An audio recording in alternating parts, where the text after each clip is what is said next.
শুভ সন্ধ্যা। আজকে যখন টি-20 বিশ্বকাপে ভারতবর্ষ আমেরিকার মুখোমুখি, তখন একজন সাধারণ ভারতীয় ট্যাক্স পেয়ার হিসেবে এবং অবশ্যই রাজনীতির ছাত্র হিসেবে ভারতবর্ষ এবং আমেরিকার ভেতর সদ্য হওয়া তথাকথিত বাণিজ্য চুক্তি নিয়ে একটু আলোচনার লোভ সামলাতে পারলাম না। এক, এটা কি সেই অর্থে বাণিজ্য চুক্তি হয়ে গেছে? এখন অবধি যা যা যৌথ বিবৃতি সামনে এসছে সেই বিবৃতি অনুযায়ী অন্তত বাণিজ্য চুক্তি হয়নি, বরঞ্চ বাণিজ্য চুক্তির একটা পরিকাঠামো তৈরি হয়েছে, ফ্রেমওয়ার্ক ফর। এখন অবধি কোনো বিটিএ যেটাকে বলে বাইল্যাটারাল ট্রেড এগ্রিমেন্ট বা দ্বিপাক্ষিক বাণিজ্য চুক্তি, সেটা এখনো হয়নি, অন্তত নথি তাই বলছে। এটা 1 নম্বর। অর্থাৎ যারা যারা বা যে বিশেষজ্ঞরা অলরেডি বলছেন যে বাণিজ্য চুক্তি হয়ে গেছে, তথ্য অন্তত তা বলছে না। 1 নম্বর। 2 নম্বর, এই বাণিজ্য চুক্তিতে একজন ভারতীয় ট্যাক্স পেয়ার হিসেবে বা ভারতীয় উপভোক্তা হিসেবে, আমরা তো সবার আগে উপভোক্তা, আমরা কি পাচ্ছি কি পাচ্ছি না সেটা একটুখানি তুল্যমূল্য আলোচনা করিনি। সবার আগে স্বীকার করে নেওয়া যাক যে এটা পৃথিবীর ইতিহাসে প্রথমবার ভারতবর্ষের সঙ্গে আমেরিকার বাণিজ্য চুক্তি হচ্ছে না। অতীতেও ভারতবর্ষের সঙ্গে আমেরিকার বাণিজ্য চুক্তি ছিল, অটল বিহারী বাজপেয়ীর সময়ও ছিল, মনমোহন সিংয়ের সময়ও ছিল, এখনও আছে। এবার একটু পরিসংখ্যানগুলো দেখে নিই, অর্থাৎ শুল্কের পরিসংখ্যান।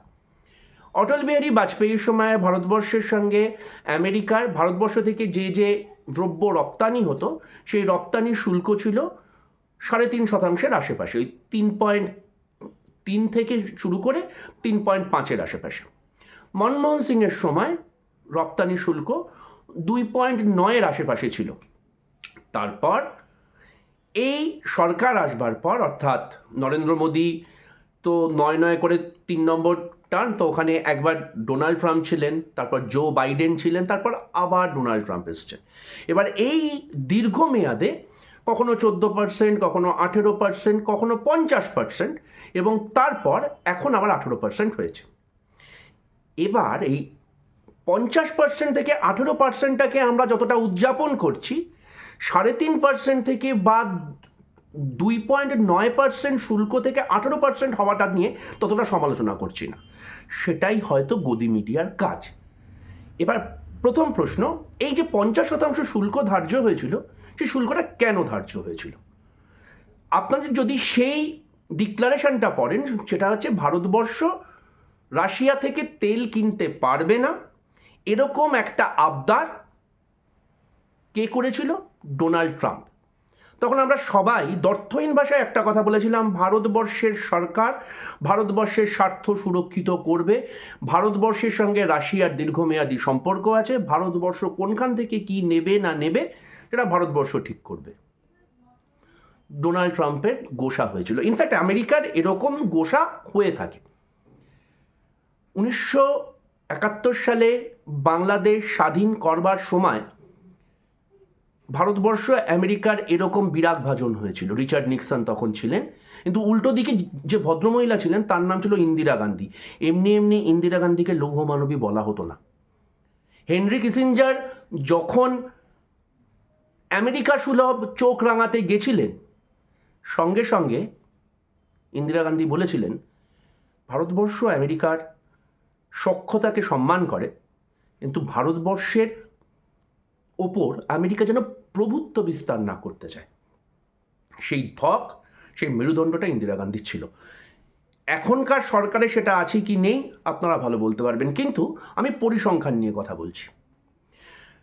সেই 50% বাড়িয়ে, অর্থাৎ 2.9% থেকে 14% হয়ে 18% হয়ে, তারপর যখন শুল্কটা, যেটাকে বলা হচ্ছিল পেনাল্টি শুল্ক, সেই পেনাল্টি শুল্ক 50 করার পর সেটাকে 18% নামিয়ে আনা হলো। ঠিক ক্লাস 5-এর কেশব নাগের তৈলাক্ত বাঁশের খুঁটি এবং হনুমান, অর্থাৎ বাঁদর 3 পা উঠছে, তারপর 2 পা নামছে। এই 3 পা এবং 2 পার মাঝখানে তার এফেক্টিভ সরণ বা এফেক্টিভ উত্তোলন হচ্ছে 1 পা। এক্ষেত্রেও তাই। অর্থাৎ আমরা ভাবের ঘরে যেন চুরি না করি, আমাদের শুল্ক কিন্তু বেড়েছে। এবার আসা যাক কিসে কিসে বেড়েছে, আগে কি ছিল, এখন কি হয়েছে। যারা যারা অর্থনীতি একটু আধটু জানেন তারা জানেন স্মিথের বা রিকার্ডোর অর্থনৈতিক মডেল অনুযায়ী এটা বারবার বলা হয় যে উন্নতশীল দেশ এবং উন্নত দেশের ভেতর উৎপাদনের তারতম্য আছে, তাই সেখানে কম্পিটিটিভ অ্যাডভান্টেজ লাগু হয়। অর্থাৎ যে দেশ যে জিনিসটা ভালো পারবে এবং যে জিনিসটা কম পয়সায় করতে পারবে তাকে সেই সুবিধাটা দেওয়া হবে। ফর এক্সাম্পল, ঠান্ডা মাথায় ভেবে দেখুন, আমেরিকা আগেও ভালো প্লেন বানাতো, প্লেন রপ্তানি করত। ভারতবর্ষ আগেও ভালো কৃষিজাত পণ্য উৎপন্ন করত, সেটা রপ্তানি করত। এখন কি হলো, আমেরিকা তো প্লেন রপ্তানি করছেই, তার সাথে সাথে আমেরিকা কৃষিজাত পণ্য রপ্তানি করছে। পার্থক্যটা বুঝুন। আপনার বোঝাই আছে, অর্থাৎ আপনি এই make in India, ticket India, ওগুলো ফাও কথাবার্তা।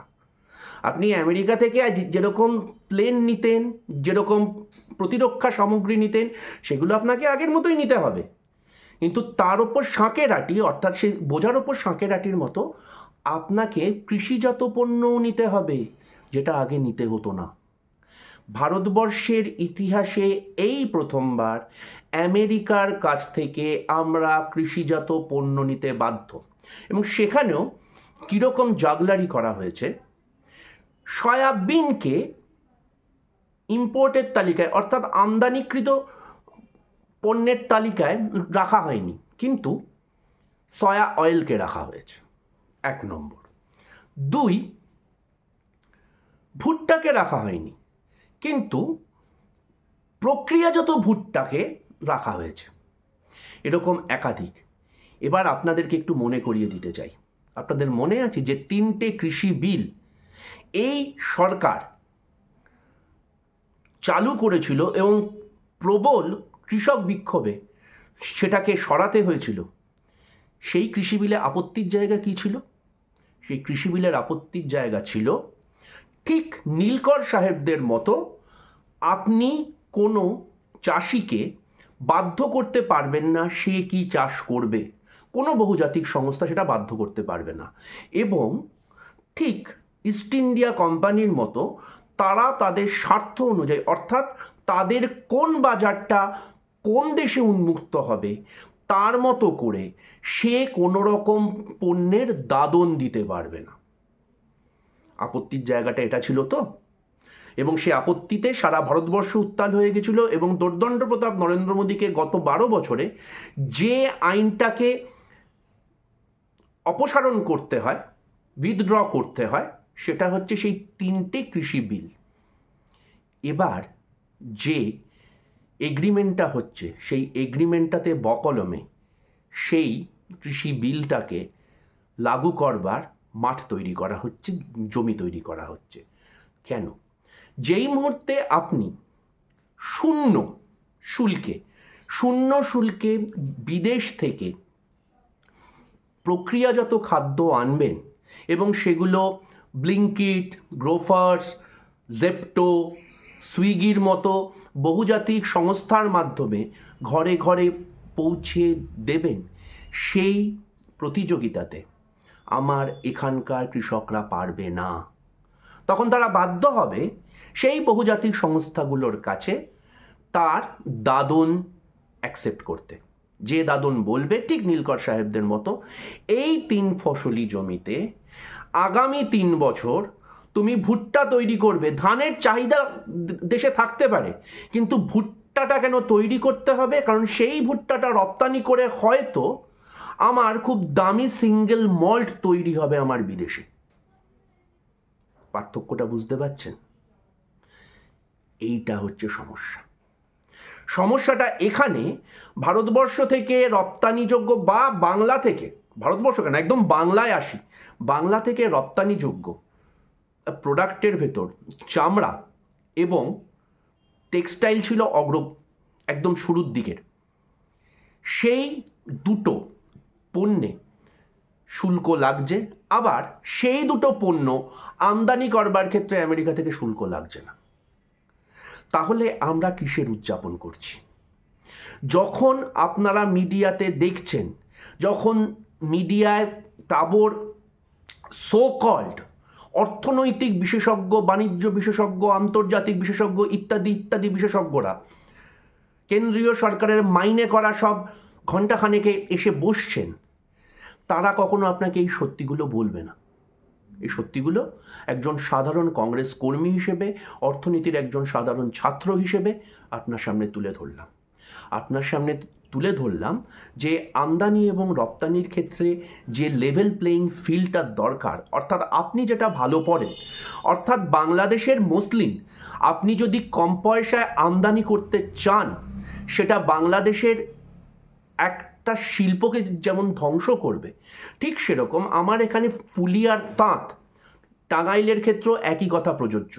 ঠান্ডা মাথায় ভেবে দেখুন, ঠিক একই জিনিস ঘটেছিল কিন্তু আমার এখানে 1857 সালের আগে ইস্ট ইন্ডিয়া কোম্পানির সুবাদে, যখন আমার এখানকার তৈরি হওয়া মসলিন থেকে শুরু করে, তাঁত থেকে শুরু করে, সিল্ক থেকে শুরু করে ম্যানচেস্টারে তৈরি হওয়া কম দামি কাপড়ের সঙ্গে প্রতিযোগিতায় পেরে ওঠেনি, কারণ সেগুলোর ওপর শুল্ক ধার্য হয়েছিল আর আমদানিতে শুল্ক শূন্য করে দেওয়া হয়েছিল। মায়ের দেওয়া মোটা কাপড় মাথায় তুলে নেড়ে ভাই, দিন দুঃখিনী মার মধ্যে তার বেশি আর সাধ্য নাই, এই গানটা এমনি তৈরি হয়নি। আজকে আবার এই ভারত আমেরিকার তথাকথিত বাণিজ্য চুক্তি নিয়ে উদ্বাহু নৃত্য করবার আগে ইতিহাসটা একবার ঝালিয়ে নেওয়ার দরকার। জয় হিন্দ, বন্দে মাতরম। ভালো থাকবেন, ভালো রাখবেন।